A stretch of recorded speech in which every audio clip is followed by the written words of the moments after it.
Hi all, welcome to another Kingscrusher Banter Blitz on Chess24. It's 12:30 at Chess24. Okay, I've got a load of challenges here. Let's mute this thing over here. Let's pick from the first Harry the H pawn. Okay, Harry, let's see, E4.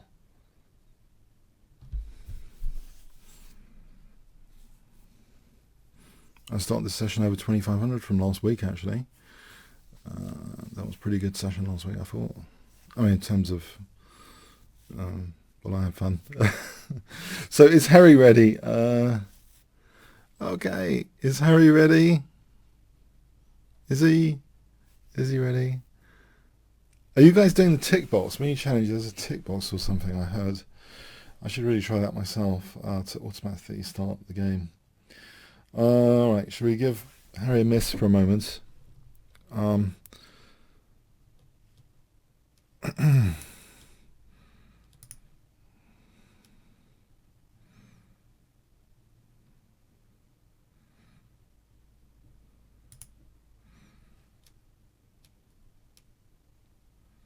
don't even know if that game was aborted. Was that game aborted? Alright, try again. Tilly? I don't know what's up. My computer froze there or something. Alright. What stuff have I got on? Is it a problem on my end? What have I done today? No one's starting.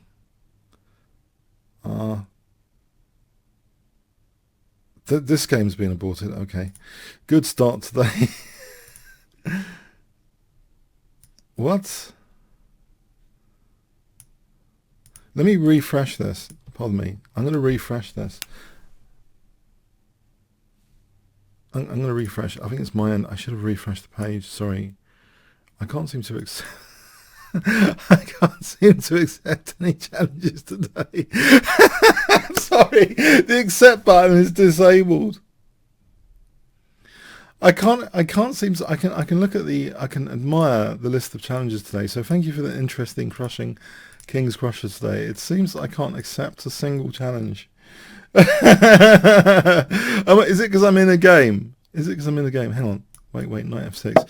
Oh yeah, because I'm in a game. Yeah, sorry. Now I'm getting confused myself. I'm in a game. I'm actually in a game which hasn't been aborted. This has been a great start today. I was rushing to get a coffee earlier. Yeah, I think I was rushing upstairs to get a coffee, and I thought, oh no, and I missed the 12:30. Yeah. No, I don't know.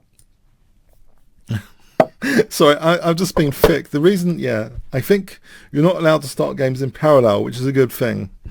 I think one game at a time. I'm glad we've got started now. Yeah.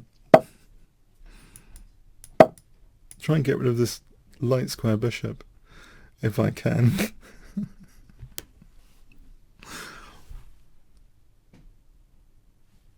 It'll be alright on the night, as they say. There was a famous program called It'll Be Alright on the Night. It's quite funny to show clips of the live performances going wrong.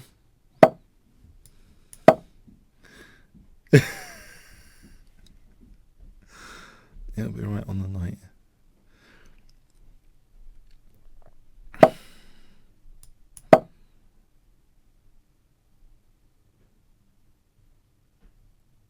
So, I've blocked in this bishop, sort of, but he has got h5.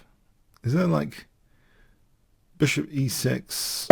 I'm thinking I can take that. I can take that greedily. Am I going to be punished? Yeah, it's likely I'm going to receive punishment for taking that. What if I do this? Try and get the f5 square. I'll have a temporary pawn sack instead. Well, it amounts probably to the same thing, kind of. Hg, queen f6.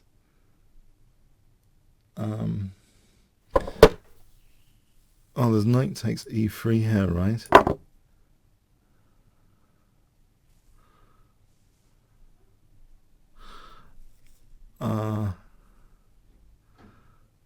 I think that's good news for me. Knight takes e3.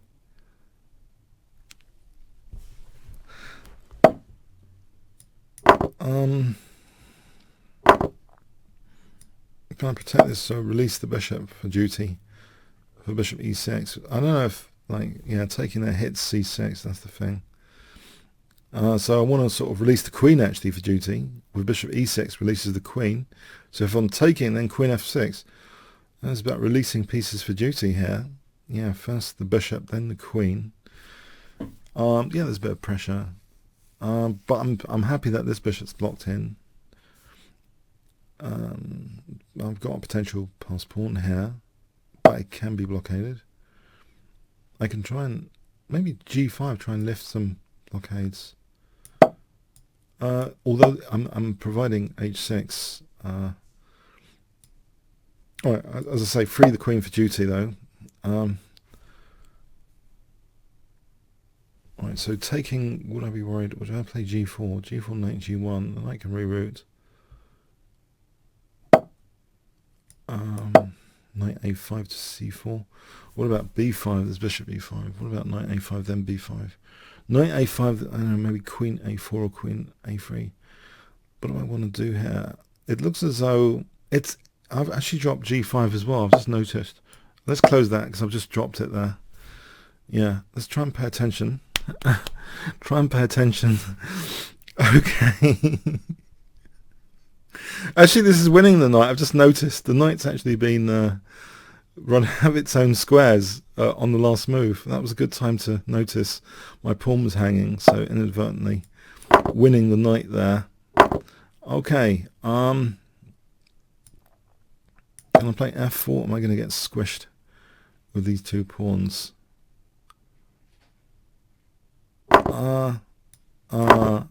Is there like, I know, bishop g3. What about rook f3? And then if he takes, I'm wondering this diagonal here. So I'm wondering, yeah, I'm gonna give him this to get this diagonal. I think that would be a fun diagonal because it cuts across the king. The boiling the frog principle, where you want to sort of take away escape squares subtly and gently from the opponent until it's checkmate. Until it's checkmate. So I'm boiling the frog here. Trying to cut across escape squares, in fact, with this exchange sack. And in fact, there might be knight a5 and stuff. I'm keeping a lock on light squares at the moment, but this is dangerous a little bit. Maybe king h7, but knight a5, and at some point queen a4 when the queen's not on a4. This is going to be really dangerous across c2 for king safety. Yeah, this bishop's going to be massive, I think. I hope. I have high aspirations. Immediately knight d4, in fact, see the queen c6 check. That's really dangerous. Oh.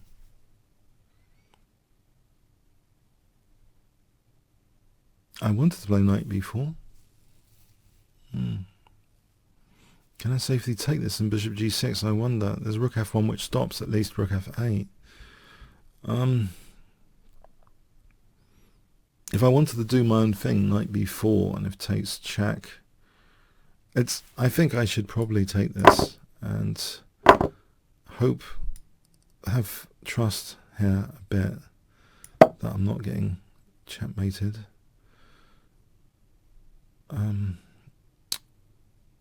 Bishop g6 covers f7. Right, it's more of a defensive bishop at the moment. Blocks g6 check. Play queen f5, threatening queen c2 and the queen. Alright, got to be worried a bit. Yeah.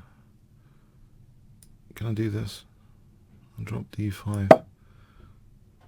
But then there's queen e3 check. Alright, can I just do this for queen e3 check? Alright, it's not over until it's over. Not over until it's over. Is queen e4 safe? Oh no, queen I'm just looking at queen f7. Takes. I'm not getting mated there, I think. So as long as there's no queen sack, this should be a reasonable idea. Okay, thanks, Taliel. When I say reasonable idea, I question that myself, actually, because in chess a lot of the value of an idea is actually in the concrete implementation. I wonder if that's the right thing to say. You should really say, I guess, the right move, because I don't know, you can have ideas which are not that glamorous but are great. I don't know. Anyway, I mean, yeah, it's in the implementation in chess. I mean, so let's see. I mean, tactics dominate quite a lot of these games. Value implementations more than ideas, maybe. So is he sort of playing a? Why have we got this thing happening today? What's going on? I don't know. I'm going to abort this game. Sorry about this. I don't know what's going on. We'll try and get another game. Okay.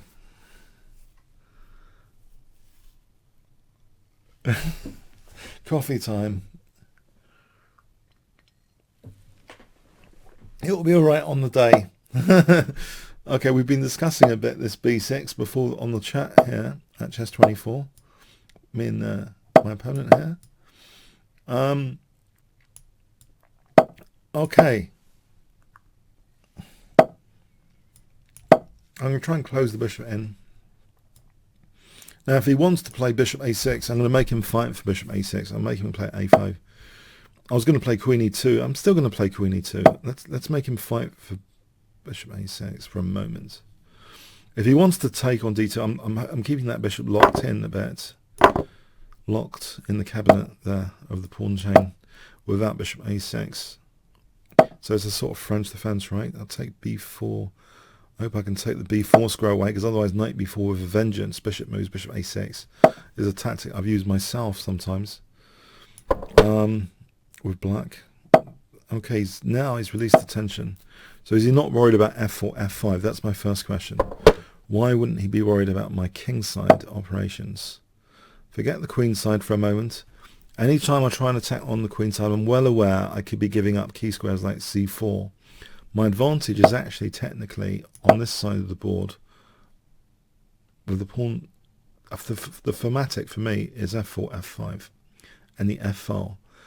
The force that can be exerted here, I think, could be immense with this pawn chain pointing in this direction. So f5, maybe even knight f4 to h5. Probably the king needs a bit of safety. Yes, he could have a sack to open up the bishop on that diagonal. But thematically, I'm thinking I build up for f5, build up and build up. I remember once observing a Michael Adams game in the French defense, and I thought it was absolute poetry, the way he built up on an h-file, just doubling and trebling and stuff. And then the thematic break, it makes, for me, chess becomes like poetry when you can do that, build up and build up behind a thematic break. What I've got to be concerned about is this knight e5 here. We could spoil things quite a lot. I'm wondering if I put the bishop on g2 first. That might be achievable. 1, 2, 3, 4. We're talking 4 moves. But this could be like poetry in motion. So bishop to g2 would stop the thematic, not counter-thematic, knight e5. Given he's not doing anything, I'm going to improve my position for f5. I'm going to stick the bishop on g2. Because at the moment, he's sort of optimal for handling. The thing is, he's sort of optimal for handling f5. Well, he was. I'll stop queen a4 for a moment. So the bishop going here, I'm just trying to compensate. Okay, bishop's going to b3. This makes f5 better for me, because this diagonal could be torn to shreds as well. If he ever played ef, he's weakening that diagonal. This is an infiltration, though, bishop c2, to be worried about. So finally, I'm preparing my f5 still. Round about here, it starts to look a bit optimal. Prepare again. Where else do I want this bishop on this diagonal?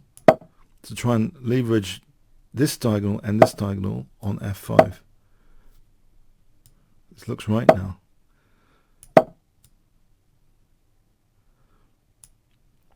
Alekhine's gone with rook f2, queen f1. If I want to make sure he's worried about f takes e, otherwise there's no worry at the moment. Well, no, maybe there is. There is, even with the doubled rooks. These two bishops are well prepared for this break, this thematic break. In fact, e6 is check winning the queen. In fact, I could have just won the queen. I could have just won the queen. Sorry. I could have just won the queen. Okay, I was thinking thematically, and you see, there's so many tactics implied by good thematic play. I didn't even spot it. I was winning the queen there. Oh man, it's still good. It's still good. The bishops, as I mentioned, they're good. They're good here. Although I keep doing this. Oh man. I'm thinking positioning. I stopped thinking tactically. The basics of tactics. The king. I forgot about the king. Totally. My concern was really, all right. We've got this strong protected passed pawn. Now, as I mentioned, d5 and this diagonal, they're both good. I'm clearly giving my opponent a better game by not winning the queen there. Giving him value for money. Okay, he's tempting me to weaken my own diagonal. I thought he was going to go back to this diagonal. Anyway, you get the general idea. I was trying to paint this picture that you could build up behind the thematic break. I hope you got that picture anyway, but spoiled tactically. I'm giving up the exchange here because I've got gigantic pass pawns in the center now, and these gigantic bishops across the board. The bishop's also kind of trapped there at the moment, but the immediate thing is d6. So I can't play rook d1 now. What about knight d3 to b4?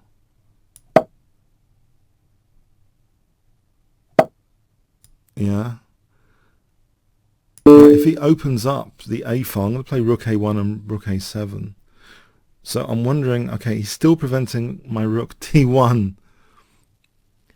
No, if that would be with check. Okay, I think this is trouble because rook a1.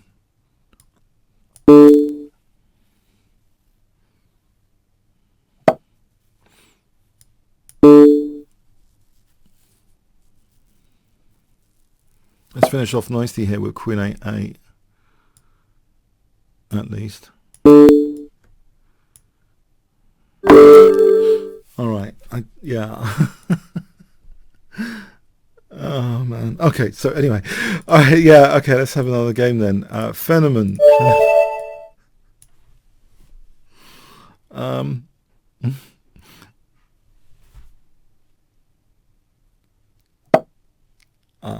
Let's try Sicilian defense to try and keep things interesting, opening wise.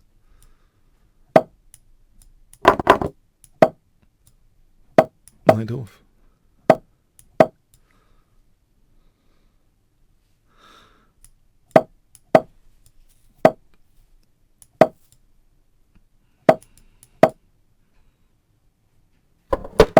Okay, so the thematic thing here is knight b6 to c4 generally in the Sicilian. That celebration of the semi-open c file. The c4 outpost square is key usually. If you're not faced with a massive emergent hack attack, you can try and think positionally even in the Sicilian defense sometimes. Now if he wants to give up the dark square bishop, he'll immediately be weaker. Well, for the rest of the game he'll be slightly weaker perhaps on the dark squares.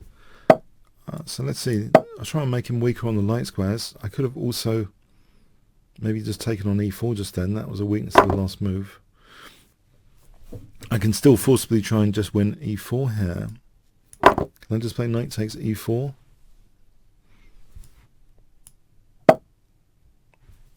It's only a pawn. There's some compensation. It's only a pawn. My king's still in the center.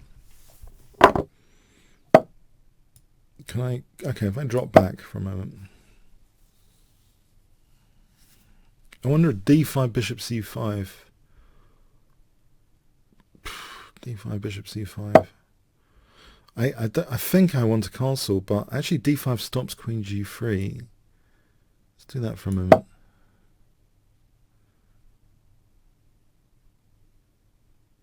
I'm wondering, given, well, I thought I was stopping queen g3.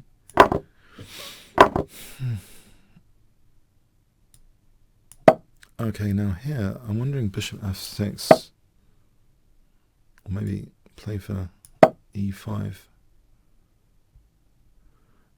Does he play f4, I wonder, to stop e5? No, I think I can do this. These pawns look pretty good. So king f7 connects the rooks. Hello, hello. And then what do I want to do? Make his knight a bit more miserable, maybe. h5, h4, fixes some dark squares. Yes, the b file has a nice road to that backward pawn, sort of backwardish looking pawn. I can double my rooks, train them on b2.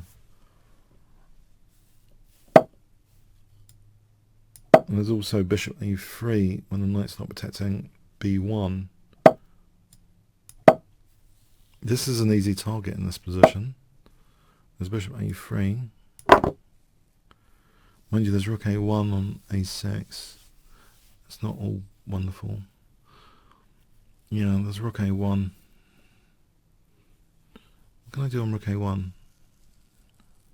Okay, I just win another pawn here. I've got armada of pawns now. I'll take on c2, and the armada goes forward. Okay, I'll play for a4. I can even take, I think. Or just d4 here, simple. Because if he takes the bishop, if he doesn't protect it past pawn number 1. Alright, thanks for the game, Fenneman. Iron Math. Okay, so Iron Math. Hello. Iron Manth. Sorry, you're probably not a maths fan. Maybe Iron Manth.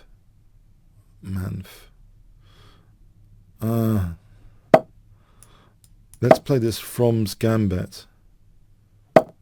Which, okay, let's I'll try and counter Gambit against the King's Gambit. I don't like this Morphy counter Gambit. Since the Morphy really got his pieces going against players who tried to play the King's Gambit against them.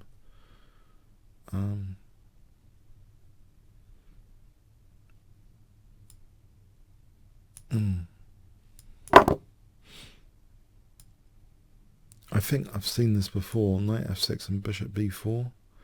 White tries to undermine e4. I've seen something similar to it at some point. So d3, knight f6, knight c3, bishop b4.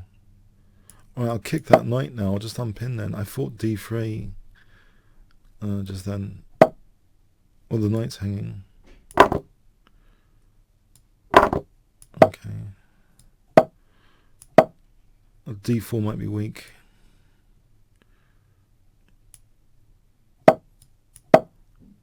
I think sometimes knight d4 is possible for bishop c5.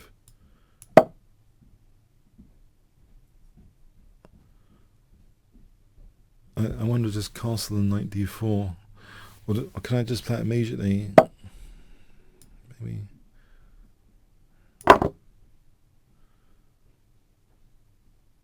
Yeah, I'm wondering about knight f3 check now. Knight f3 gives d4, gives this diagonal. But d4 I think crucially is a nice fork. Although my king, I don't like doing active operations with my king still in the centre particularly. But on this occasion, you know, sometimes there's exceptions for that.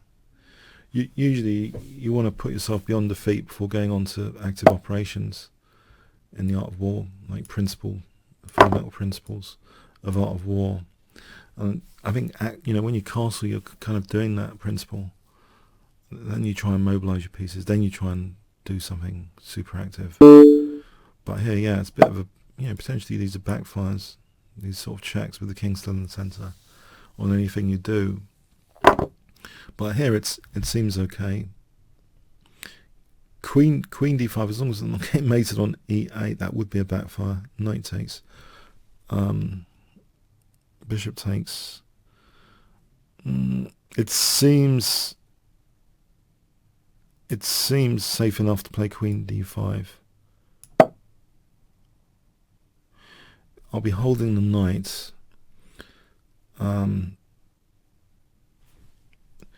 Yeah, I think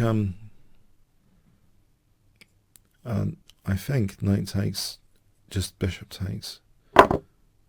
I'm not getting mated with queen e8 just yet, I hope. Rook d1, there's knight e1, and I can lose my queen like that. I think something better. Rook d1, I just take on b5. I just want to play maybe a check and then bishop d4. Maybe a check over here is safer, not to lose a rook. Just check and bishop d4. Yeah, just check and bishop d4. Well, I can take that simply. I don't think I need to do anything too fancy. In fact, rook c2, rook h2 is not very fancy, but very effective. Yeah, that's a standard mate pattern.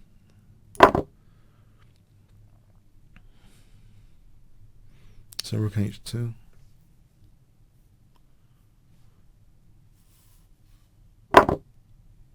Two bishops coming together. I missed a similar sort of mating pattern last week, actually, in one of the games where I blundered my queen earlier. I don't think it's entirely mate just yet, but it's getting close with rook h1. Now is a mate threat. Right, thanks for the game, Iron Mouth. Wow. I'm the one underrated here for this challenge. I don't. This is going to be interesting. Oh, crikey.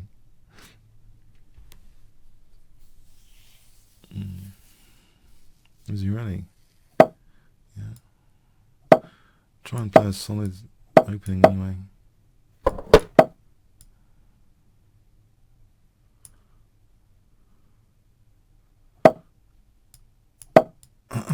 Right, so some sort of relative of the London system I'm playing.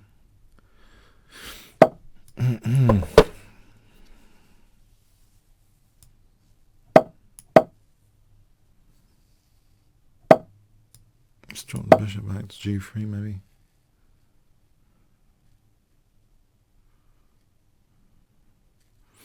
Okay, so let's see, bishop g3. I'm just trying to blunt the bishop at the moment. This triangle to blunt the bishop. That's the main point. If there's any point to this, one of the main points is to against the fianchetto systems to blunt this g7 bishop. I'm glad I've got a bit of a clock edge at the moment. That could be useful later.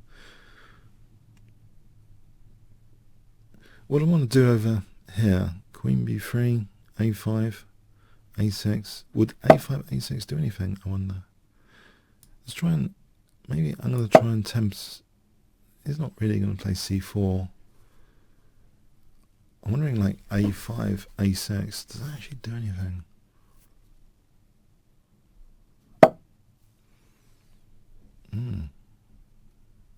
I think I've got to try something over here before I get blasted over here. This seems interesting. I can pin this bishop. Hopefully this doesn't backfire.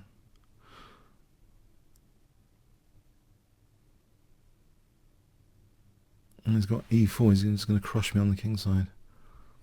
Isn't there queen takes d5 for rook c7? Queen d5 for rook c7. It's a tactic I've seen recently, actually, in a Topolov game. It might be coming up. This tactic might be emerging. There's a nice pin here against the rook. What about queen a4?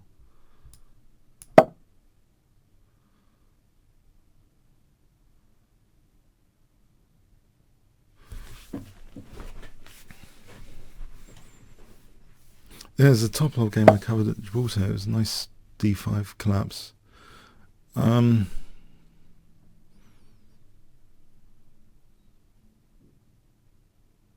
Right, so he's got everything covered here.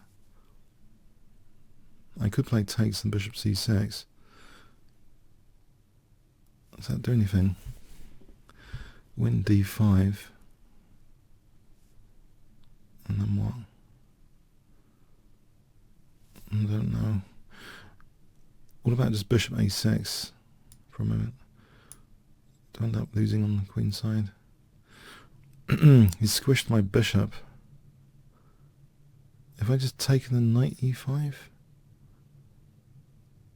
That's interesting.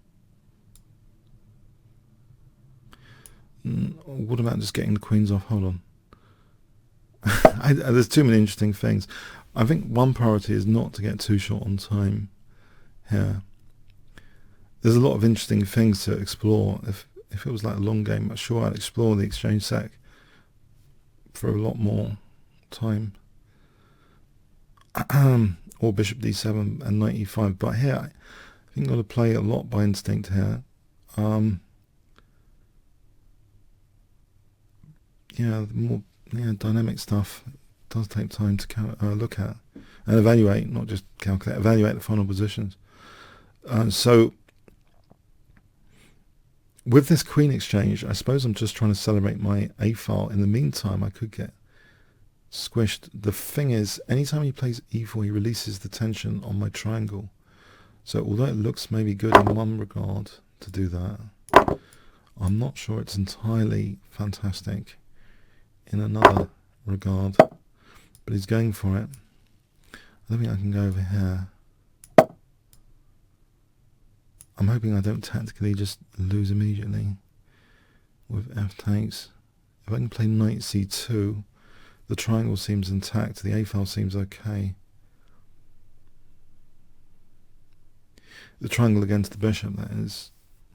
This bishop actually is fed diagonal if he moves the f pawn. Alright, can I do this?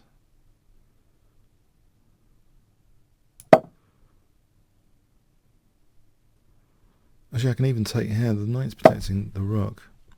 So I'm holding e4. What do I want to do here? I can feel the pressure. No,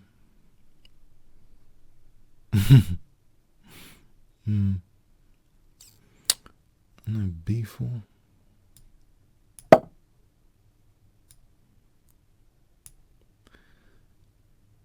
I can feel the pressure. The heat is on, as they say. Oh, that song, the heat is on.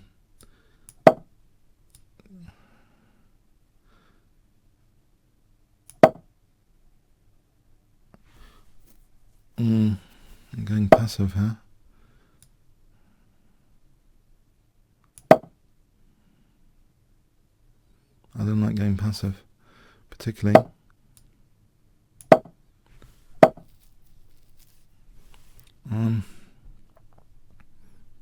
E1 doesn't seem right to play knight E1. Rook D1 doesn't seem. Oh, knight E1 might be necessary to protect. Oh, I might need to set on F4. This is getting nasty. You can probably do an exchange sack. He's just hijacked my C file. I didn't need to play B4. He's just hijacked my C file.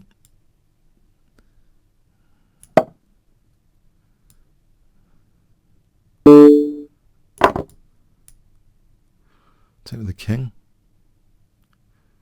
Yeah, I've given him that C file and he just used it. His operation base was the F file. He's done a Petrosian on me. He's hijacked something I gave him. Petrosian did that a lot. Just he let people attack him and use the lines that they created. But yeah, okay, it's doesn't seem. If I put pawns on light squares, or stop E3. Hang on a sec.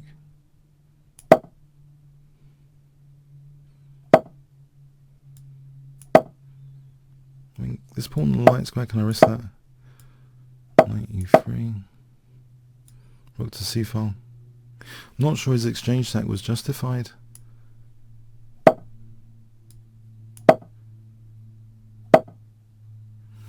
Or was it?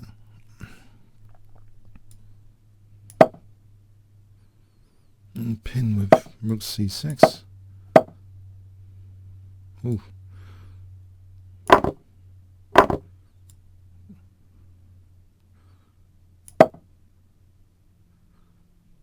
He's got two dangerous pass pawns.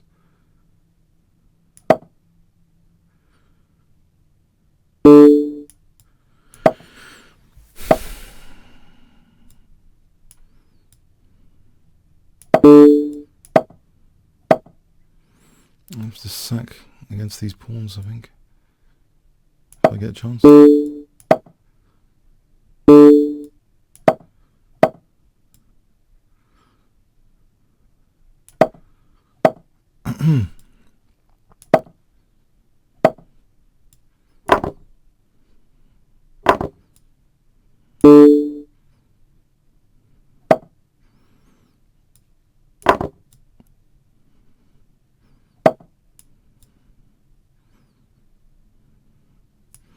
D2, hang on. Hang on, D2, there's king C2, hold on.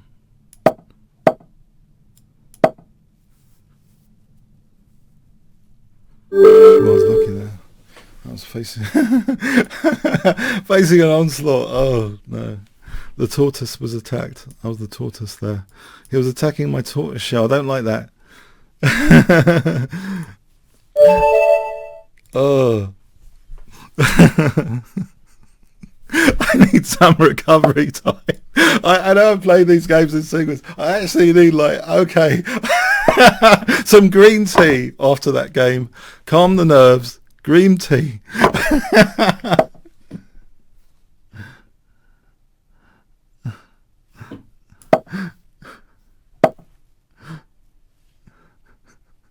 I need green tea. Give me my tea. The Chinese knew that they needed to calm down. They know they need to calm down. Oh man. I just. All right. Yeah. Okay. My nerves are not torn to shreds. Honest. Oh crikey. Oh man. What am I doing in this position? This looks terrible already. What am I doing here?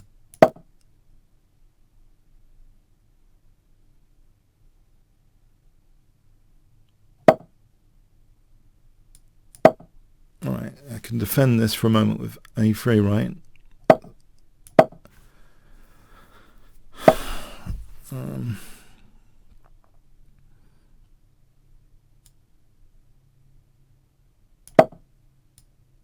Bishop b2, can I afford the luxury of bishop b2? I'm not creating loads of weaknesses.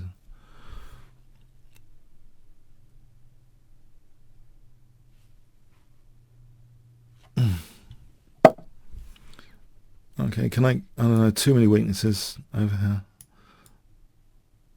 There's a target here instead, okay. I can't win them all. There's trade-offs here. Every single move candidate has got trade-offs to it. Queen d2, the problem is knight e4 potentially.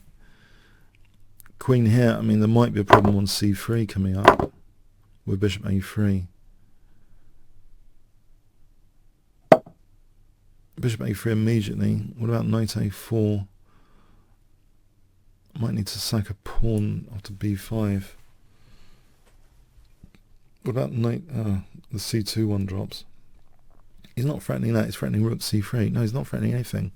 Okay, can I calm down now and just try and protect c2 so I can move my knight? Bishop a3 is not an immediate threat. Okay, can I just protect this c2 issue? c3. Right. The tortoise wants its shell.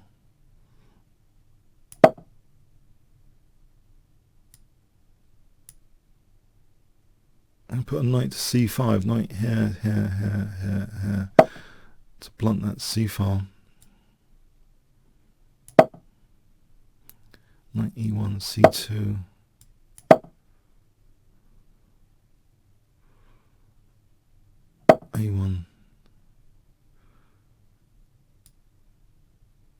could sack, I suppose. Has he got knight g3 in mind? Oh, he's just winning this pawn. Hang on. Oh no. He's just winning that pawn. Oh, muppets. Oh, muppets. I'll play rook c5, open up this bishop. That might be a good exchange sack. Well, he's not have a c-file disaster. He takes my bishop. He's on my bishop. Oh, this is terrible. I have to take it on c6 on knight e2. I've been on the back foot here in this game.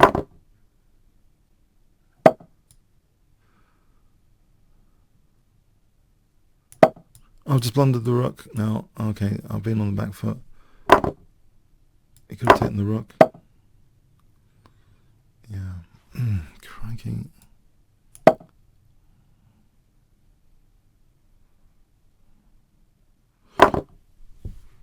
Knight d5. There's check. Don't think that helps.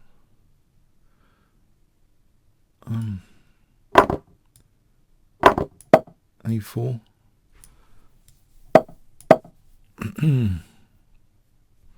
Getting done over. Getting done over here.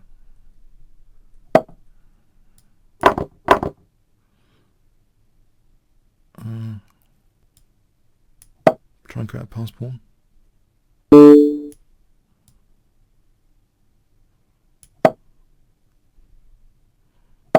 Oh, stops that. Oh, crikey. This is fairly miserable.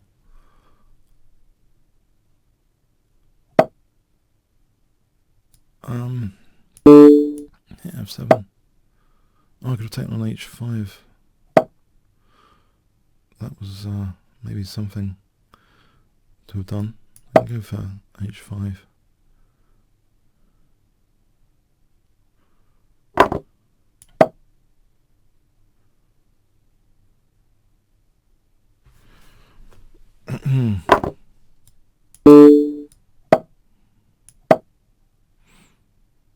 Chasing after pass pawns time. This might not be nice at all. Yeah, I think it's pretty lost.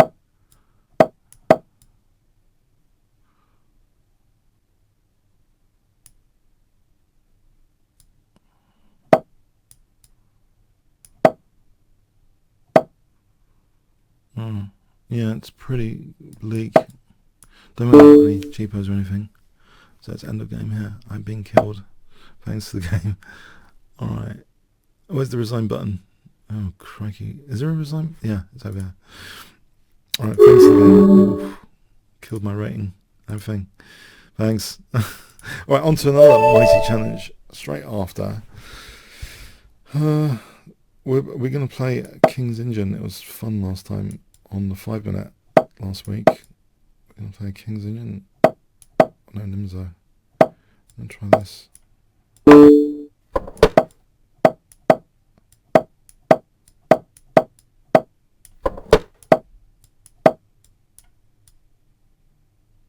Play Bishop E3 and Knight G3. I should really make sure my centre's not collapsing when doing this.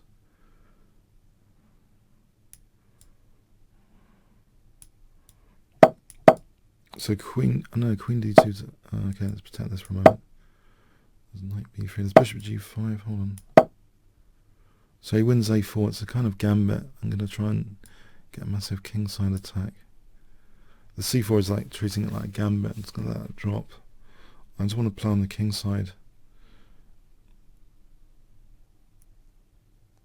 I drew a Grandmaster in a FIDE time control in London Classic. Peter Wells from a 2 pawns down Nimzo Engine in the A3 line. Thought I'd mention it. But okay, so F6. Is there King H1 and G5? So this plan of G5. but the bishop was killed in that game. At least my bishop's okay at the moment. He probably plays g5. No? No? He's let me play g5. Well, this looks like a nice road for the king. The bishop's extended on the dark squares a bit. Okay, so can I go in for the dark square kill? Queen h6. Rook g6. Queen h6, rook g6. Try and kill on the dark squares. Knight f4, I suppose, defends. There's rook g4. It defends against rook g6 for a moment. Double here.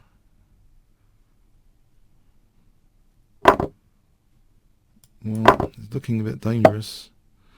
Although maybe he's got a point. I can check though. And bishop e7. It might be worth just doing this just for bishop e7 alone.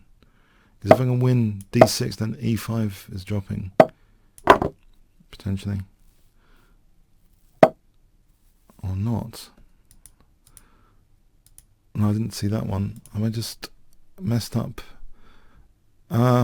Big time. Hang on. Bishop is nearly lost.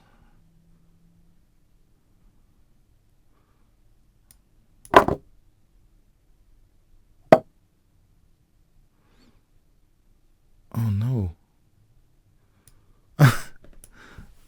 No. The rook g6, this is too much.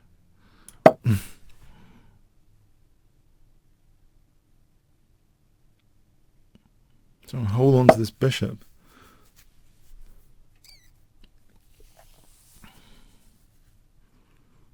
I'm not holding on to it. Try and get compensation, although my king's in trouble now.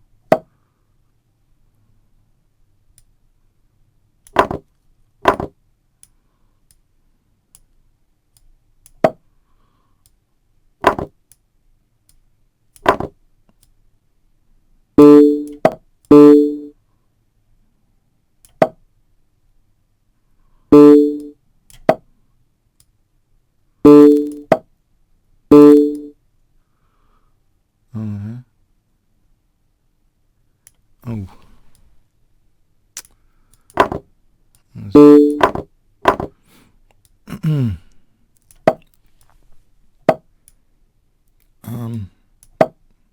Check.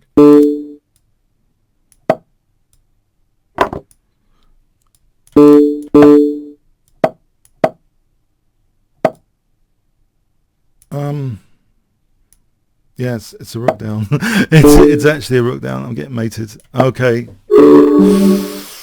Oh, I thought I was okay for a bit there. Okay, well played. Yeah, I didn't see the bishop being trapped. It's one of those things. I was getting excited about the g-file, but one of those things.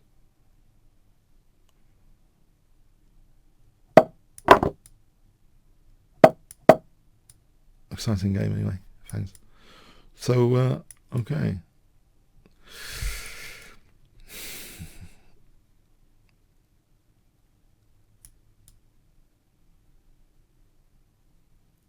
Tough challenges, guys, there today. Tough challenges. Knight f1 to g3.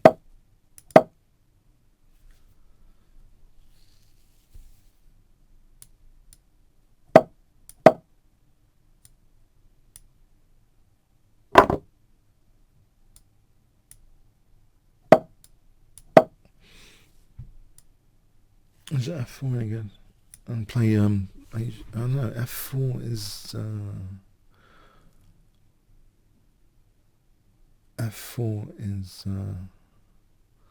tempting. Okay, so I'll play for e5 or not. Just cancel for a moment. e5 is out of the question at the moment. What about b3 and bishop b2?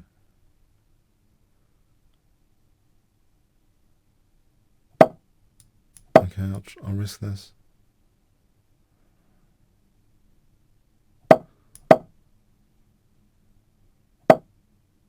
So e5 or c4. Maybe c4 is possible. Rook d1 and e5. Rook d1 and e5.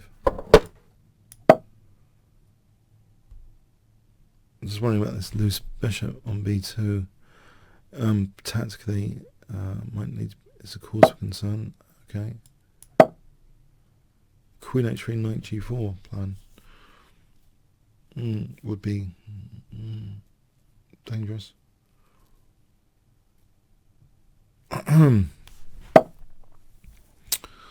Okay. F5 or yeah, I think F5 is possible. With E6.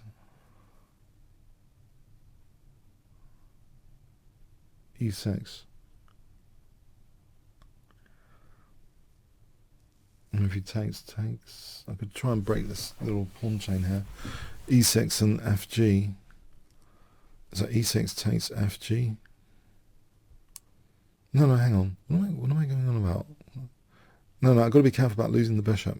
Okay, the queen at the moment makes E6 possible. Not here. Alright, so bishop E4.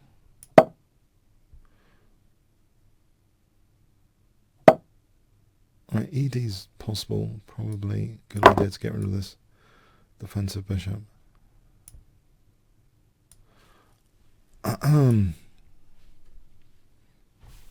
That's right. I think I got dry eyes and stuff. I want to have a spray for a moment.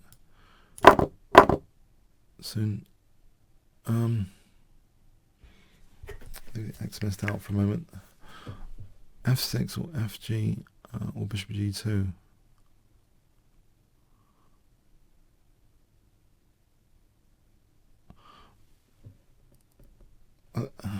Okay, I'm not clear about anything here. Maybe I keep an eye on F5. I'll keep an eye on F5 for a moment. Maybe should spray on closed eyelids.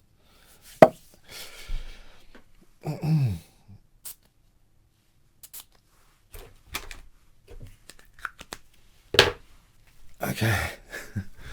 Alright. Is okay, F6 or knight H5 or no, I don't know. I don't have the answers. What about Queen E7? Queen E7 is on the E7 pawn.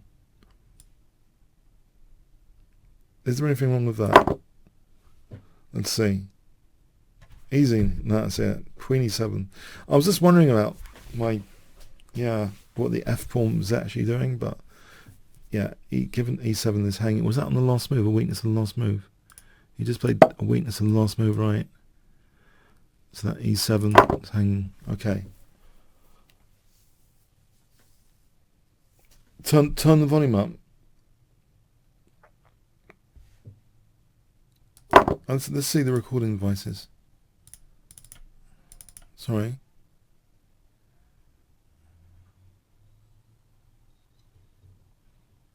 All right, it's low. I don't know why. Oh, blimey! I'm sorry. I don't know why that was low. It should be a bit higher soon.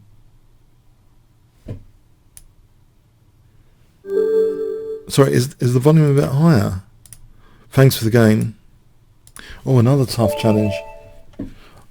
Okay, I've really got to focus today.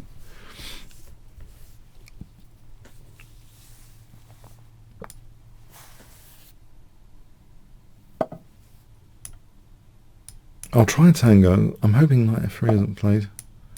Alright. I think I've got a system against this. London system thing. Sometimes I forgot about this as a sort of anti-London system. I haven't really consciously thought about it as an anti-London system, but it does benefit from the E5 idea.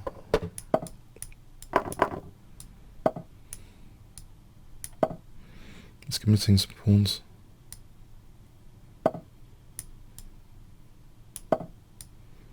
Bishop e6.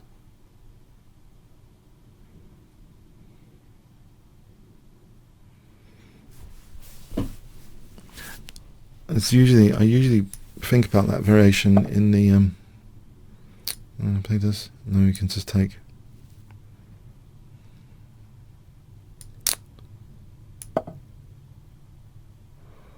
Knight g5, knight d8 just about. Hold on a sec. Oh, okay, this is a nasty pin.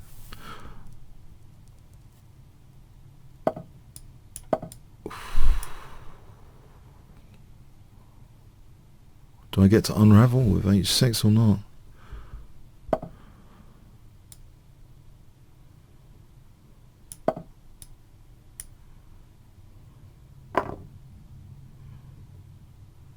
Can I play for g5 just to lock in the bishop? I wonder.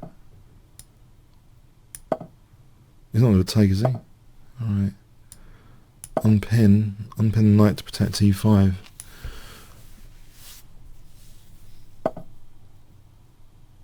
If I played, say, b6, is that terrible?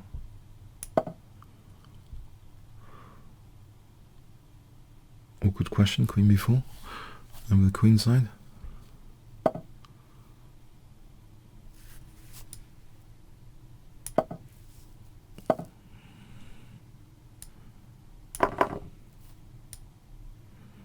b5. Knight's coming to provoke some more weaknesses or something with h5.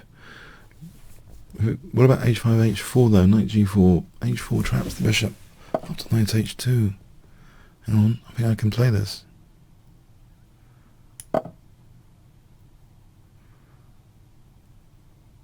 Because knight e5, I've got bishop e5 and my queen's on e5. Has he just blundered? Over provocative. And this bishop does seem like a bishop.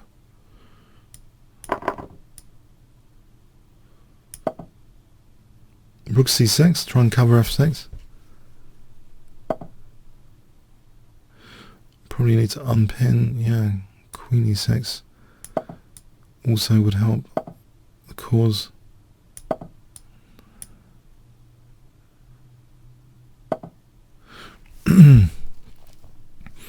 Okay, so c4.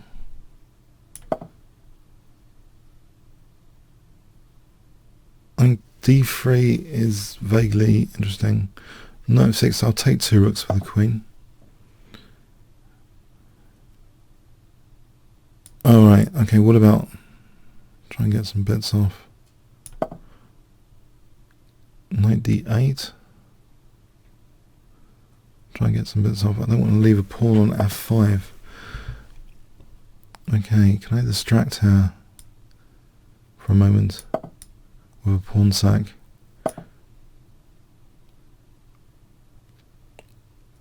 What is he doing? Knight h6. What about pass pawn over here?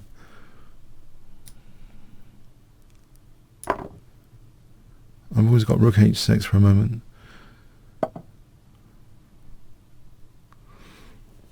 c3. It's getting scary, but I've got this pawn on c2. Gives me some ideas as well. Rook h6, there's rook f7, is there?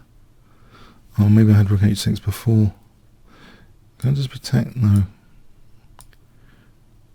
Alright, let's see what is he doing here. I think he's a bit overloaded with these pawns. I don't think there's any knockout. I'm hoping there's no knockout blow at the moment. Alright, can I stop against knight d5?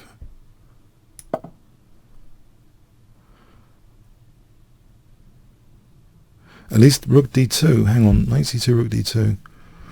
Knight e3, queen c5, rook f7. Let's see, there might be some fun here to be had. Queen c5, rook f7. What about c2?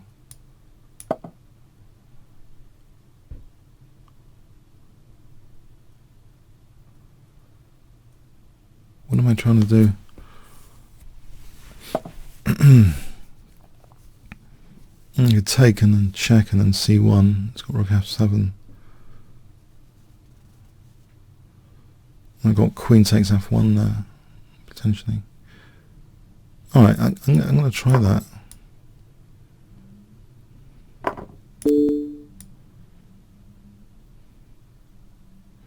If he stays on the first rank, it's with check.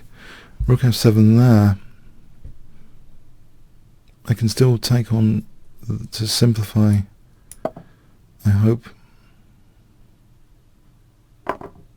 So queen takes f1 just to simplify and extinguish the attack. I'll be rook and bishop up.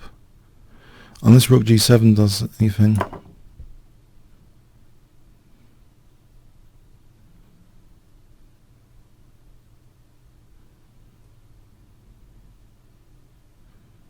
It'll be rook and bishop up. Threatening queen g1. Rook g7 is the thing. Does he get a perpetual? He's got this pawn which handles queen e6. Rook g7, the check. I don't know about the checks. Do they last long or not? That's the only question. How long do they last? Is it perpetual? On rook g7, queen takes, king f7.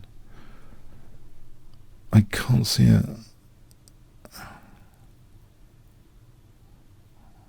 Oh. Surely I'm just material up here. There can't be a perpetual check. Can there? Is chess so cruel? Chess is a cruel game, I know. But he's got, he needs to be able to play queen e6. I don't know, I can't see a perpetual check. Hold on a sec. Here?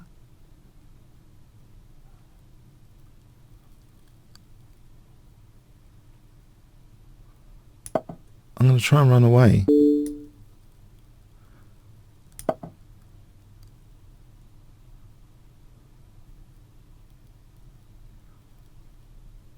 I've given him the final queen e6, right? But now what?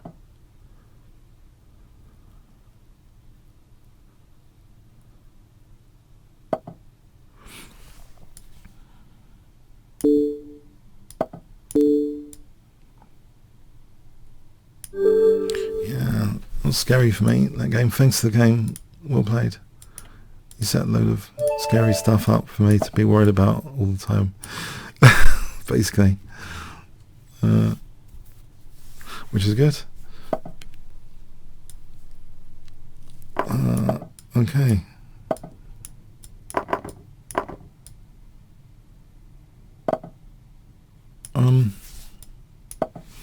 Quick e5. Really? Hang on. If I play the check, knight c6 takes.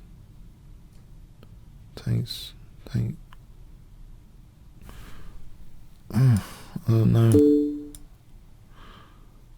I don't know. Is it some weird gambit or something?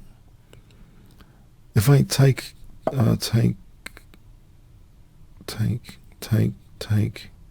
he's got to play. Can I play bishop b5 on knight f3? Bishop d2. Have I played this wrong already? I don't know. It's some weird gambit. I'm not familiar with this move order.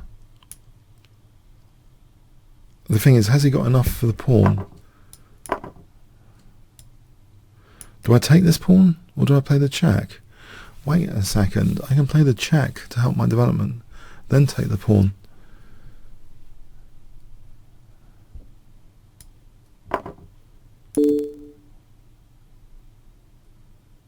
That is a pawn up, right? For a moment.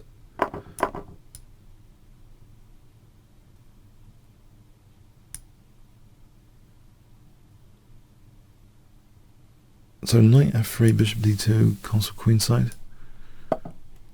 Right, he's going to surround the pawn.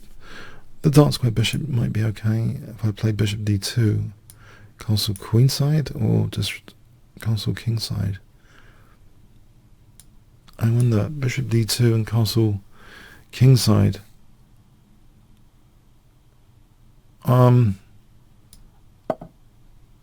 I'll stop this g5 just in case. That might be part of undermining stuff. Okay, so okay, what am I doing here? Bishop d2, rook d1. Well, there's another way of doing this, like this, because the bishop seems a bit passive on d2. Can shield it a bit on a3 with that b3 pawn. The diagonal's not too bad looking. So bishop a3, rook e1, rook d1. Alright, knight d4, is that handy for knight b5 to knight d6? Alright, can I get rid of a rook here with rook d1 before I do anything? Stop the entry points and stuff. To a large extent, the pig's on the 7th invasion. g3, f4. Well, there's knight b5 threatening knight d6. Knight b5 does seem very tempting, but rook c2. So I'm wondering to just go back to my idea that I can just do this. King g2, not f4 because there's knight e3.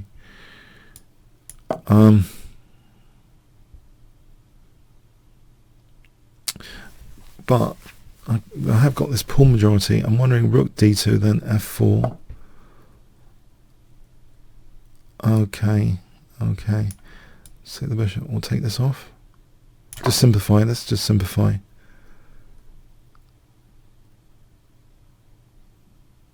Right, king takes this check. This way. Right, rook d2 for a moment. I'm wondering if this pawn majority, can I just win with the pawn majority?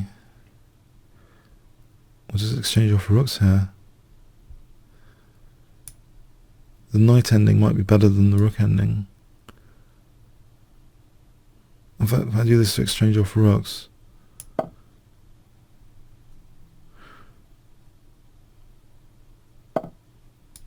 well, the pawn ending, wow, really? Well, I have got the extra pawn, though. I mean, some sort of zugzwang. I hope not.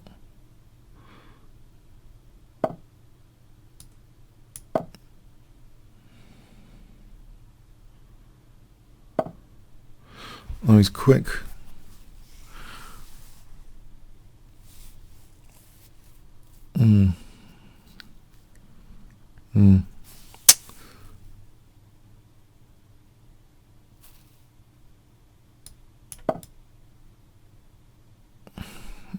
I'm pretty quick with f5, e6. That's my possible.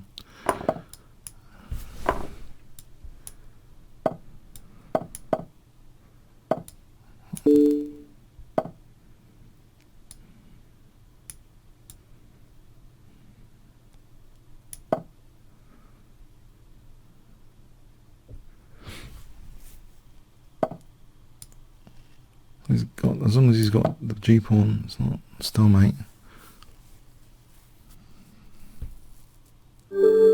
Thanks for the game. That was another. I've got a load of tough games today. You're queuing up to crush me today. Thanks for the game. Killercat. Cats. I'm in awe of the cat species because they adapt so well to different contexts. I have that wonderful. Our cat here is called Rex, and you see it on the right hand side of the video, Rex. That's my kitten. But yeah, I find cat species fascinating.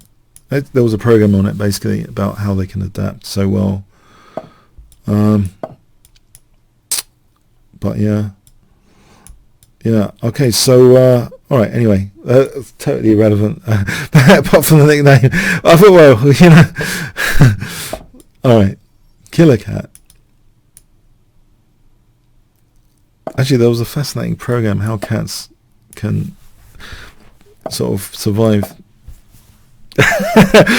jumping off buildings, because they sort of form a parachute with their body movements quite quickly as well. And yeah, it's amazing how many stories of flights they can survive if they're thrown out of a multi-story building. It was a fascinating program. It was a fascinating program. They're really good at like that. I don't know. It's just amazing. I think the bone structure is very flexible. Anyway, so I mean, you know. Okay. Yeah.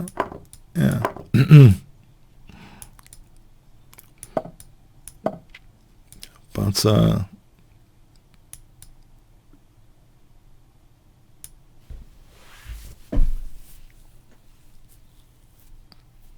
yeah, I mean, they were measured against dogs in all sorts of categories. And there's fascinating programs actually about cats and dogs recently. Well, in the last few months.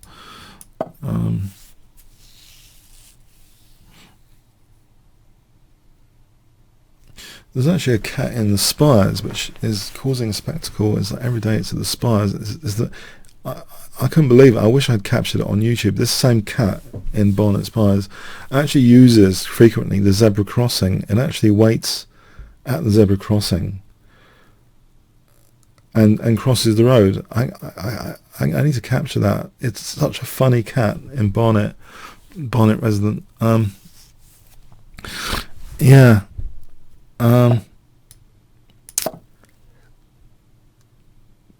It's funny. Okay. Okay. Let's see. Knight e7 to f5.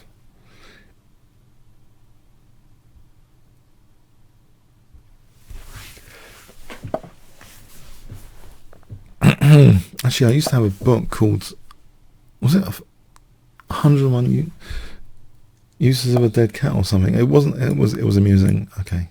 RSPCA might not appreciate that humor. Okay.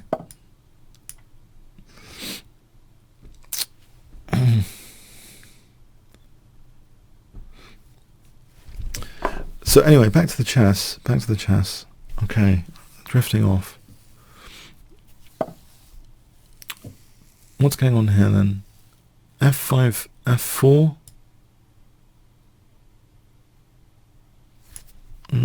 Doesn't seem very useful to play F5, but I'll play it in the absence of any other apparent plan in this position. F4, knight e4. What about actually F3? Hold on.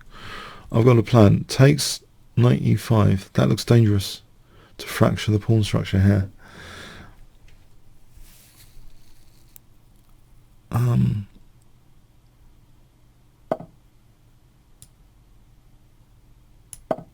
Alright, so I'm going to play for f3 and knight e5. That's the plan. Trying to disrupt the pawn chain. If f4, there's bishop g4 here, with knight f3 to follow. This is looking very good now, winning the exchange. Or the queen. Looks like winning the queen. Thanks for the game, Killercat. Okay, we didn't manage to play Harry in the first game, so let's go with this game. Harry, hope everything's okay now. Please tell me you tick this box for creating a new game. I'm playing black, right? So it is your move if you're watching. Try and play on a modern browser. Download Chrome, for example, is an example of a modern browser, just in case you have any problems technically, just in case you're technically challenged.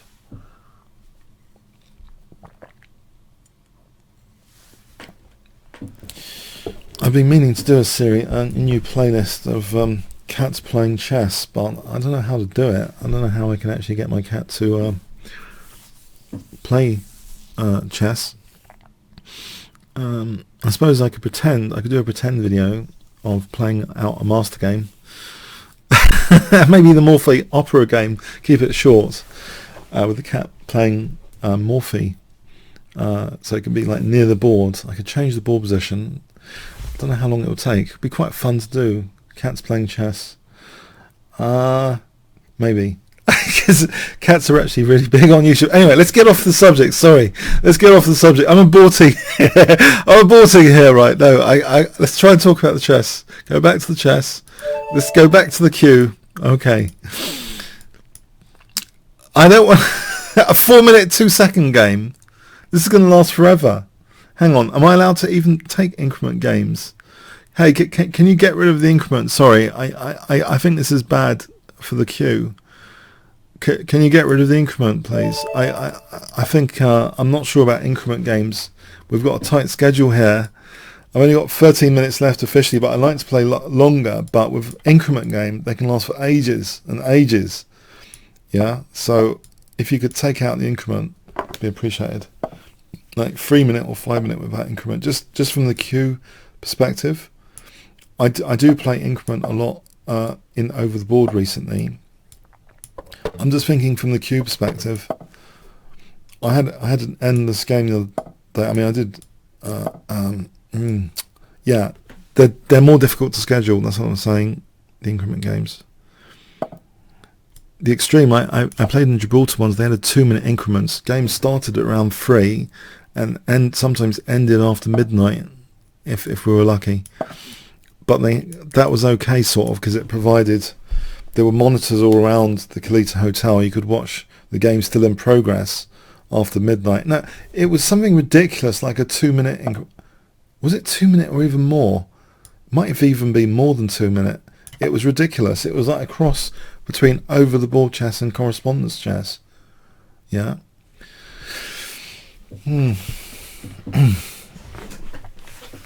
Yeah. Anyway, so all the grandmasters seem to do. They adapted though, like cats, to whatever. I don't know. They seem to adapt to whatever time limit is given to them. But that was they reduced the increment in subsequent years. I was really annoyed. Why did I go on a year? They had this gigantic, increment. Yeah. I think Lawrence Trent was trying to draw this ending until like 1 a.m. against some GM who wanted to beat him. It's like carried on and on and on. But no, that was a great experience though. Got to play Nakamura in the Killercat bar, hotel bar, and some other players. It was really good fun. But the internet charges, the hotel, you have to get this card all the time for internet. It's a bit of a pain. But I think it's a nice experience to try if you want a holiday in Gibraltar, right? There's been this funny thing. I've been analysing it for the last several days because someone was actually prompting me to state my opinions on it. My current opinions, it does seem to be strange stuff, but it does seem to be reproducible, apparently, the pairings for Yifan Hu. It just seems to be reproducible. So, but it did seem strange. So many, statistically strange. But if it's like reproducible, it's reproducible, right? Because there's strict rules for Swiss pairings, very strict rules, and standard software. So, yeah. So that's been an interesting thing recently. I've been covering a lot of the Gibraltar games, and I didn't really want to talk about that controversy because sometimes it's better just to listen and watch and read before stating any conclusions you might have. And it has been an accumulation. At one point I was tipping over to think it's really weird because some other GM was talking about some same country versus same country pairings, but it does seem it was all kind of logical. Yeah, but yeah, it's better not. I think I try and stay out of, where possible, the controversies. Because also, yeah, I mean, generally, I hope anyone on YouTube or streaming should help promote actually the Gibraltar. Just cover a few games from Gibraltar. I'm trying to cover a few games because it's a great tournament. I've played there once, and there was Boris Spassky as the guest of honor as well. Bumped into him for a moment, but yeah, it's a great tournament. Yeah, I don't think there was anything. My current conclusion on that is I don't think there was anything dodgy about the pairings, although it seemed to be weird, but I don't think there was anything. Yeah, I don't know. What do you guys think on stream here? I'm threatening knight f6. I would be, but there's knight takes f6, right? Protecting the queen. So queen takes, bishop takes. I can understand. I can understand. Yifin who being upset though. I could have taken on b7 maybe. Okay, so let's see. There seems to be okay. Can I take on b7 and then like try and win material by force? It looks like a position I can try and weaken the back row here, because I want to get in a pin and bishop c5 ideally.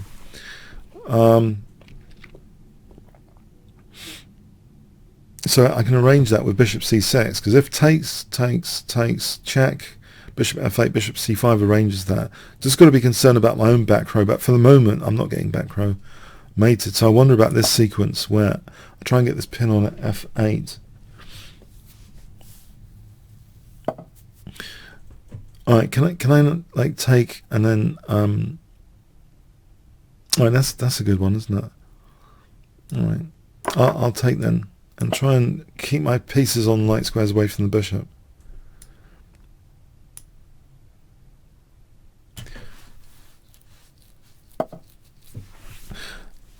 I guess they say, bad publicity is better than no publicity. I mean, I don't think anyone was killed by it.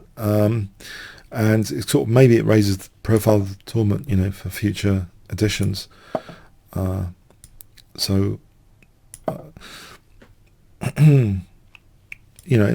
might be positive in the long run, because newspapers running with chess. If we think about 1972 epic Fischer Spassky, I think it's because it was carried by the mainstream media that it got more people into chess. But obviously, that was a sort of that was a political intrigue, really. That match actually physically played midway between USSR and the States, like Reykjavik, sort of midpoint at the point of the Cold War. It was fascinating for those that were in that era. But yeah, chess in the media at the moment does seem to be having a hard time. Generally, it always seems to be for negative stuff, unfortunately, at the moment. So okay, let's see. Is e6 or preparing e6? Oh, there's rook g8. Oh, hang on. There's rook g8. Got to be quite careful here about coordination. Can I play rook f4 for g4? Hold on a sec. Rook g8, rook g4. This is h5.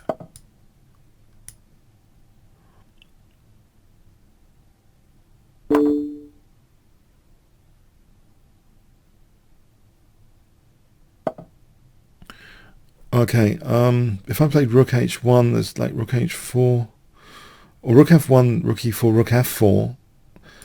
Is it a case that I just want to try and hold on to my pawns, or not?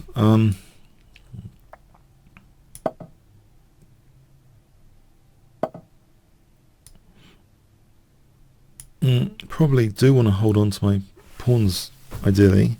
What about just g5 here?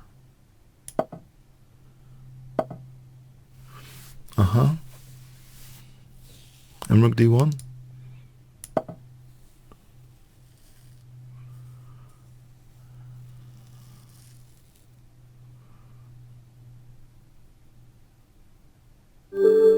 Alright, thanks for the game, thanks all. Valinat, Bulgaria. You see, that was another thing raised recently about Topalov playing Cheparanov. There's also Adams against Short, but it was all actually in the draw. It was just it's like a series of strange pairings from the outside, but it's all in the draw. I don't think any. It highlights actually that if you're a tournament organizer, you should probably go by what the machine says. And yeah, it's just these things happen. It just looks strange. Yeah. Okay, so I'm going to stop talking about that, I hope, and let's go on to a different subject then. Okay, this game position.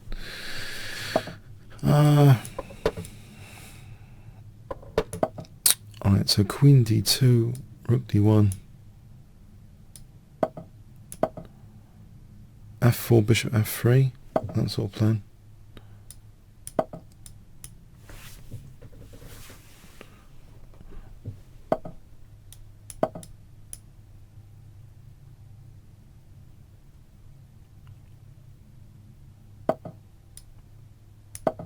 Alright, it looks pretty standard stuff actually, so far. Maybe knight a5 to c4, I'm going to be in trouble, in a standard sort of looking way, in trouble. Like thematic plans from black could put me in trouble. Let's try Queen f2 here. Maybe I'm threatening a skewer with Bishop b6.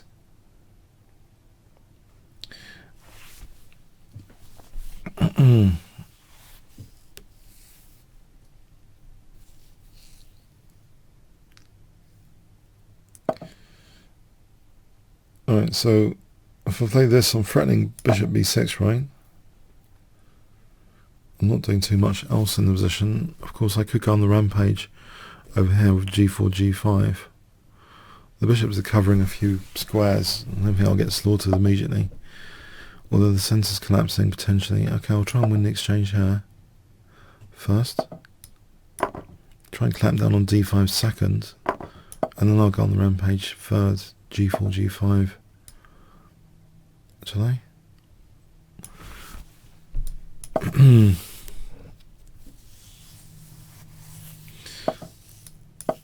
So h4, bishop g2, f5, trying to positionally get d5 square if nothing else.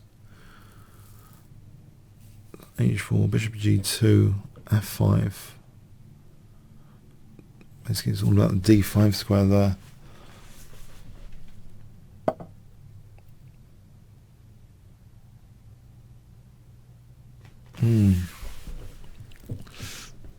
What's this? d5.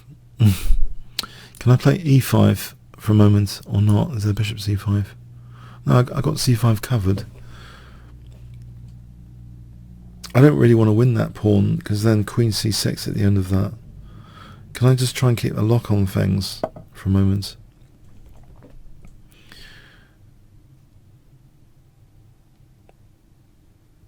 Yeah, d5 is not an issue now. As previously mentioned, it's not an issue at all with that energetic d5 from black.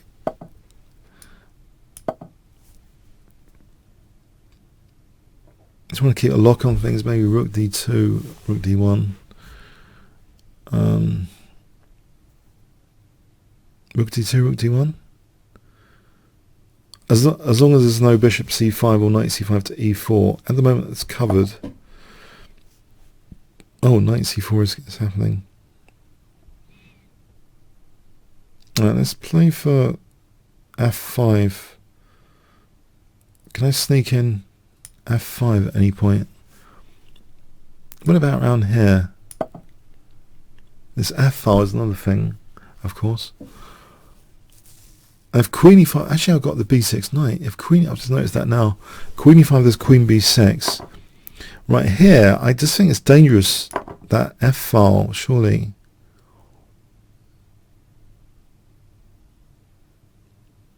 Or the g file, I've got semi-open g file here. What if I played queen g3 and then bishop moves somewhere? Or just rook g1. Can't treble that easily on the f file.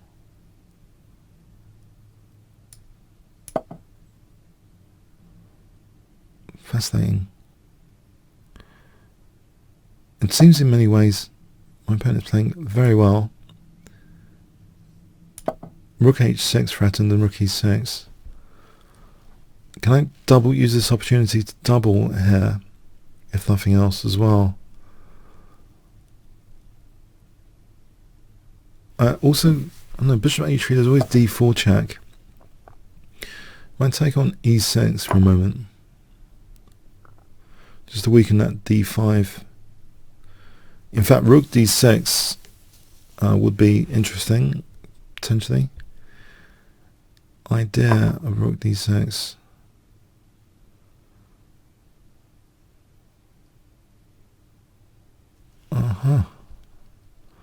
Or rook h6. Or a5. Alright, better think of something. There's rook g1 for maybe rook h6. I'm trying to be up to no good here on the king side, as far as I can. Be up to no good. Okay, what to do? I'm getting torn to bits over here.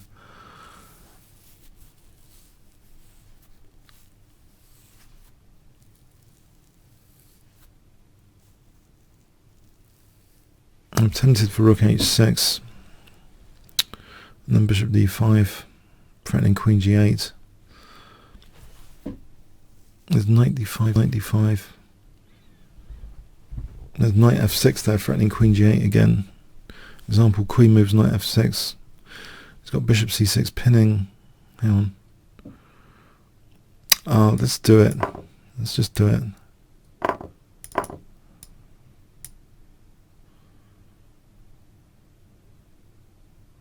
So I'm playing knight f6, potentially, to hold against rook g8. If knight d5, bishop d5, well, I'm threatening queen g8 here. So bishop c6, queen g8. I'm threatening queen g7 as well, actually. So queen g8.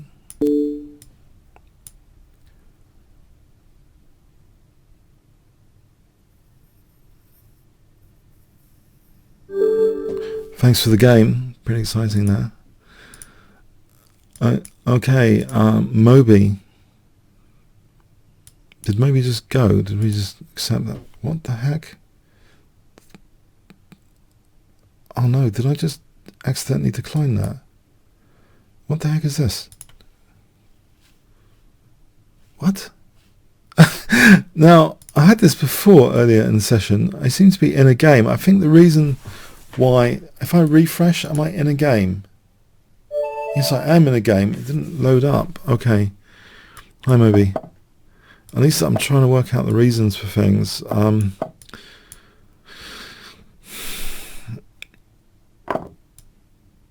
So we're playing a 3-minute.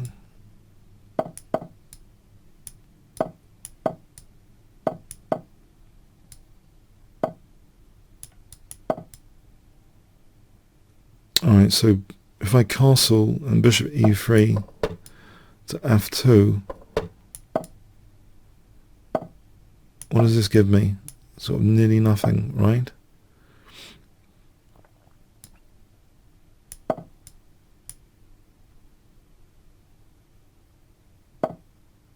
It is a 3-minute game, so I'm not going to sweat it too much for accuracy.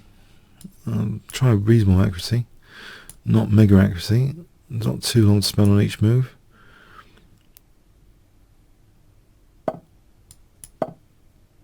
Knight e5, knight d4 looks comfortable.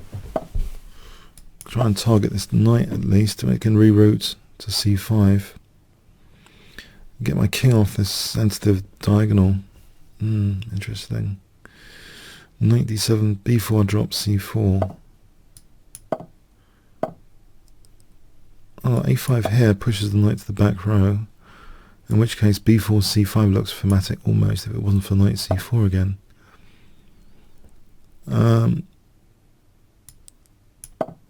Okay.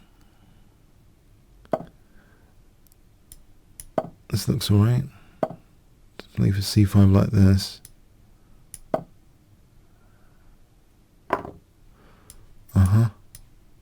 Pointing at g7 there. Let's point at g7 then. So queen d4, c5. Looks thematic. d6 looks pretty strong. It's about liberating the pieces, isn't it, really? d7 and knight d6 almost. d7 is queen d7, right? Right, let's prepare d7 for a moment.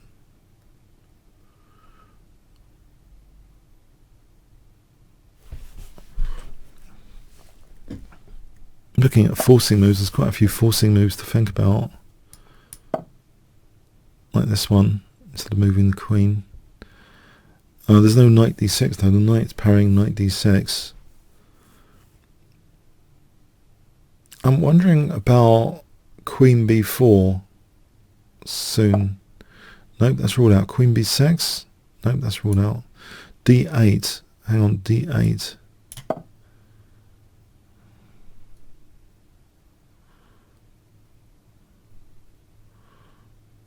At least win a piece with d8.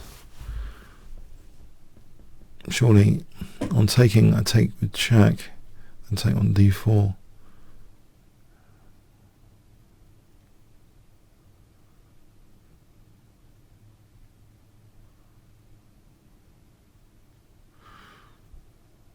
Looks pretty strong. I've got some cold Kanko here now.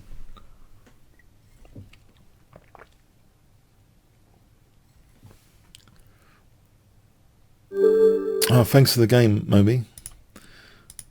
I'm going to play past schedule a little bit.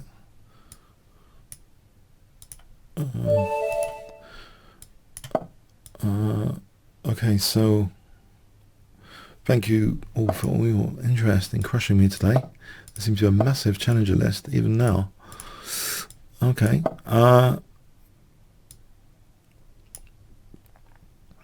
Two of you have succeeded so far to crush Kingscrusher. Okay. I have to go back to the drawing board sometimes on my openings and stuff.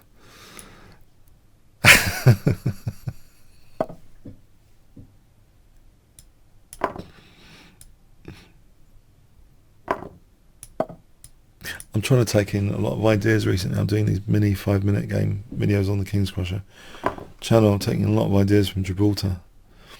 I'm not doing an in-depth analysis, but if you ever become a YouTuber, there's stats on everything, like audience retention. You lose them generally after 10 minutes. So I'm wondering to do an in the 10-minute nutshell actually, as well. Yeah, there is a point I believe in covering a master game, even just a quick playthrough. Even if you quickly play through Gibraltar games, I think you can pick up some ideas or opening moves which you can use in your own games. I think there is a value to it. There's also a value, of course, for more in-depth analysis of games, but I think there's a value for, I think you could call it a breadth search. You can either go across, broad, or deep.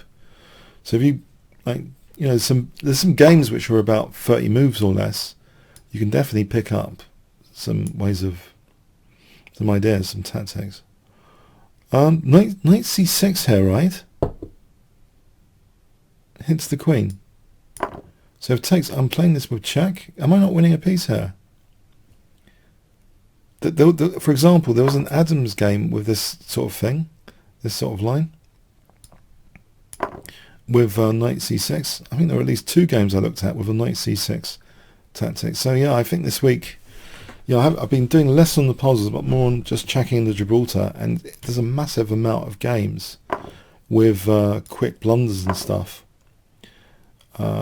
which I don't think many people are even going to cover, but that they are kind of a little bit instructive.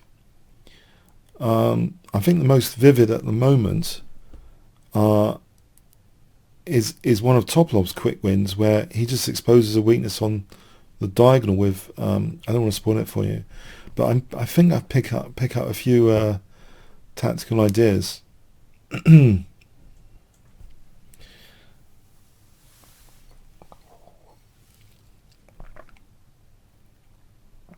I don't really want to draw. I might just a bishop up here. Thanks. Yeah.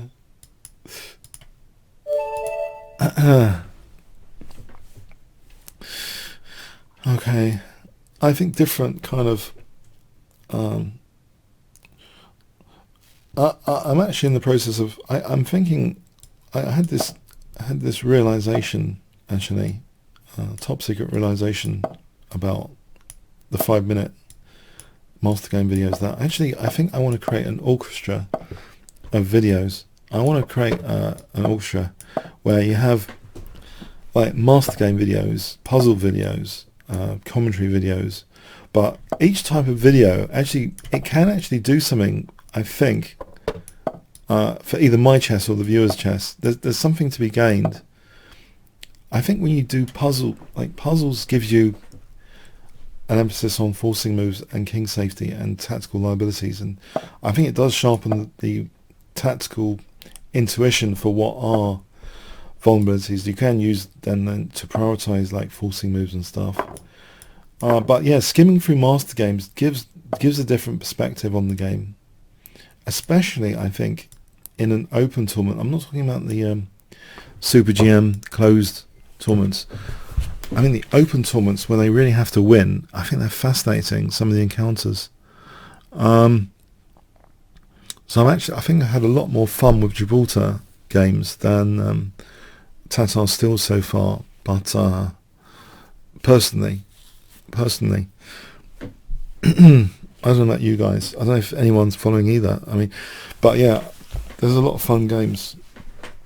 I don't know what the next super tournament is. This is a great site, by the way, for following any tournaments, of course. But yeah, I wonder what the next one is. I'm not sure. So H4 coming up. I'm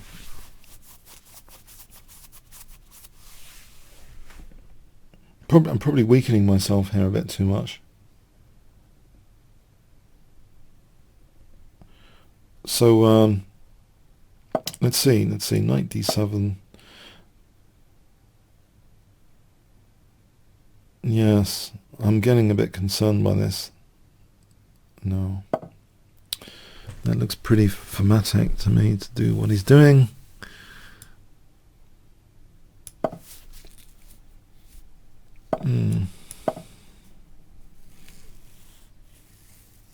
He's making my position a bit weaker over here.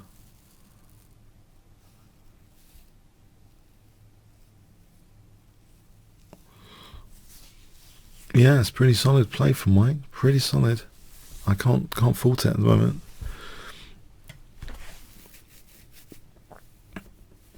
I'm vaguely trying to put some pressure on the queen side here, but the c4 might be vulnerable. The exchange sack here, I don't know if that's worth it. Maybe bishop c3 is interesting to double the pawns.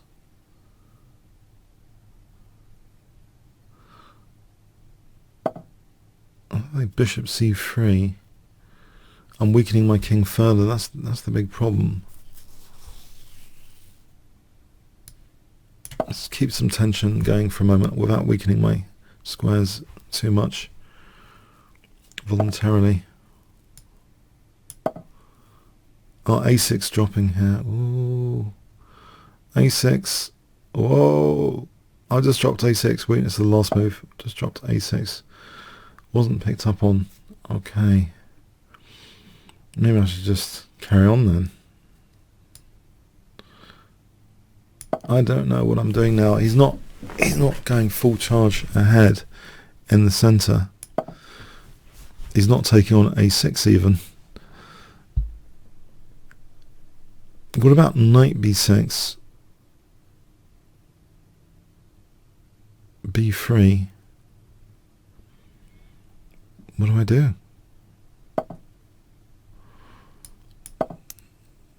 Maybe b3 does serve my bishop well. That diagonal.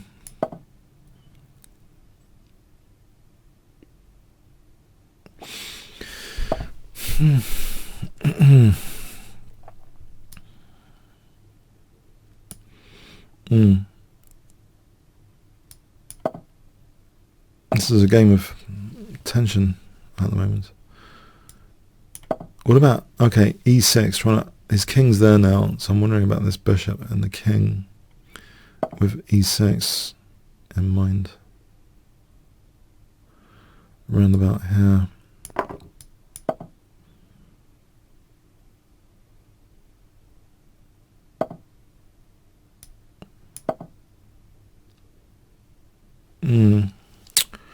Alright, here we go.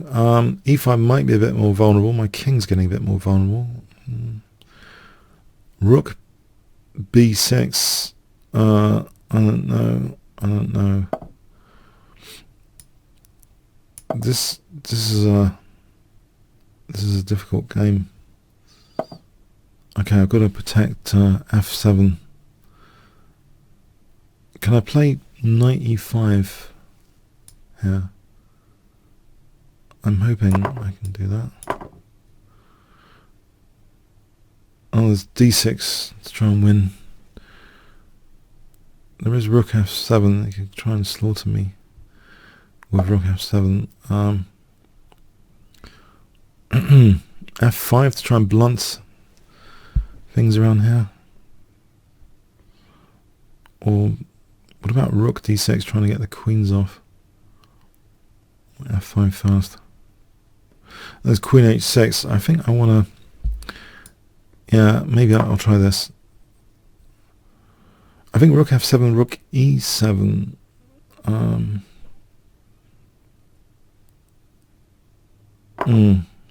Let's get the queens off with any luck. Right. There is rook f8 here, trying to get some pieces off. There's bishop g6, rook f7, rook f7. Well, there's rook d2, I'm on g2. In fact, rook d2 immediately. What's wrong with rook d2 immediately? And there's bishop e4. On bishop e4, there's knight g5. On bishop a8, there's knight f7. So I'm wondering rook d2 again.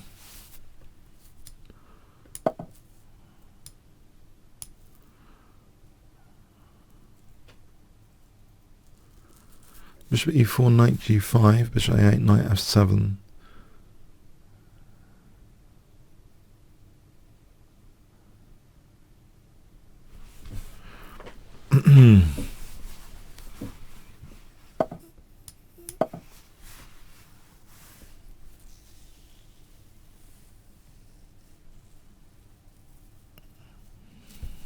King's carnivorous here, helping to win material. Carnivorous king alert. Bishop g6, there's bishop g2. Check.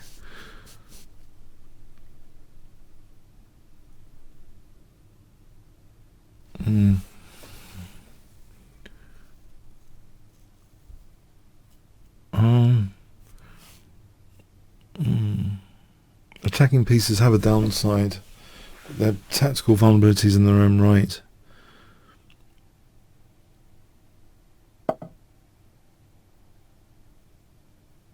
Knight takes rook g6, king h7.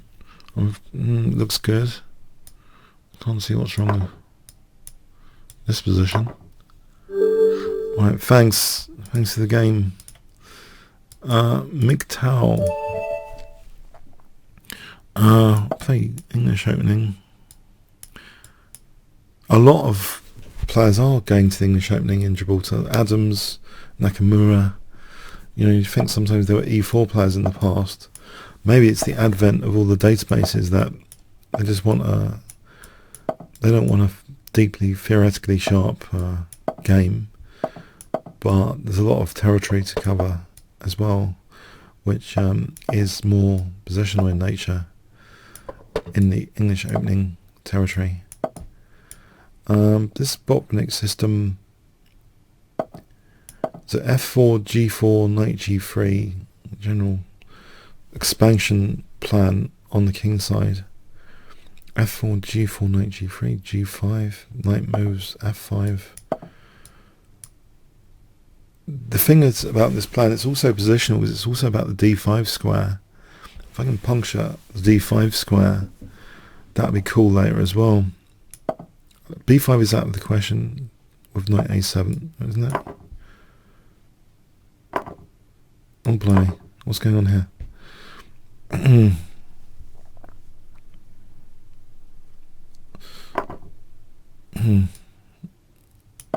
Alright, okay, g5 coming up without knight h5.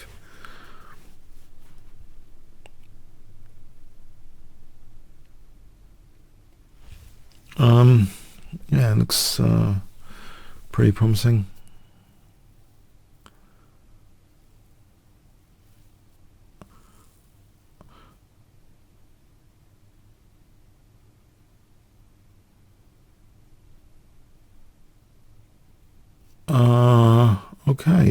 Okay, yeah, g5 looks promising.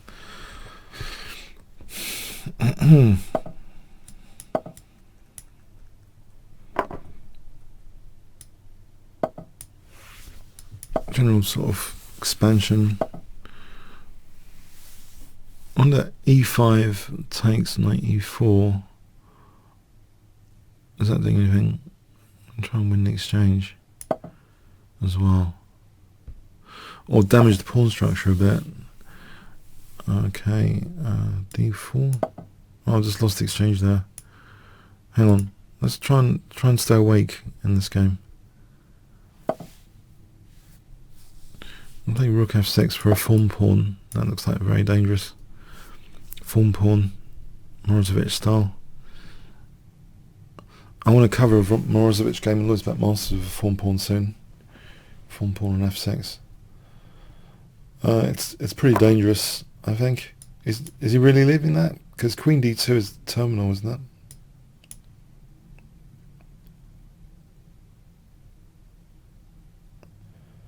If he leaves that, yeah, this looks very terminal. Queen h6.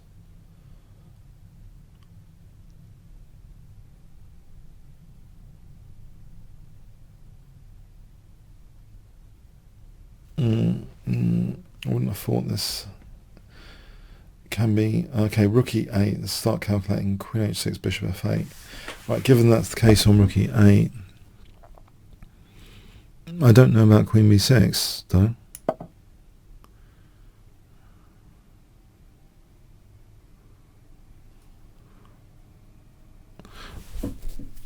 I've got a coaching session pretty soon, so I think this might be the last game. I hope you've enjoyed today. Thanks. Oh, I think I've got to go really on this note. So thanks for coming. My schedule is actually 1.5 hours, by the way. So I do a bit more than scheduled. I hope you don't mind. I hope no one minds. So a bit run over. I don't know, colliding with other schedules, etc. So thanks for coming, and yeah, have a good week, and good luck in chess. See you next time. See you next week. Cheers then. Thanks so much. And remember to like up the videos, by the way, not just on my channel, on the Chess24 channel if you do enjoy the shows. Thanks again.